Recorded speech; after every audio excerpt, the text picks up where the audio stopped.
এটা তুমি কি করছো? আমি আর বাঁচতে চাই না। কেন, তোমার কি হয়েছে? গ্রামের লোকে আমাকে ধরে ধরে বলছে তুই নাকি ডিহিপাড়ার রেজলের ছেলের সঙ্গে প্রেম করছিস। এটা কি সত্যি? হ্যাঁ আব্বা, আমি রেজাউল কাকার ছেলেকে অনেক ভালোবাসি।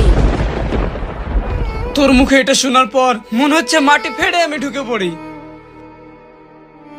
তোকে বিশ্বাস করার পর আজ আমাকে এটা শুনতে হচ্ছে।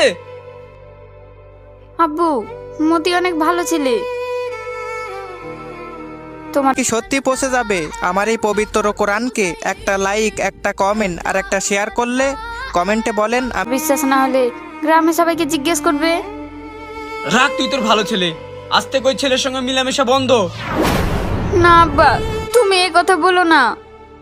ওই ছেলের সঙ্গে তোর আমি কোনোদিনও বিয়ে দেবো না। না আব্বা, ওকে না পেলে আমি মরে যাব।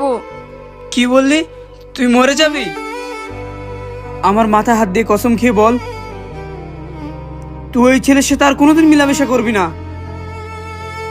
আর যদিও করিস তাহলে আমার মরা মুখ দেখবি।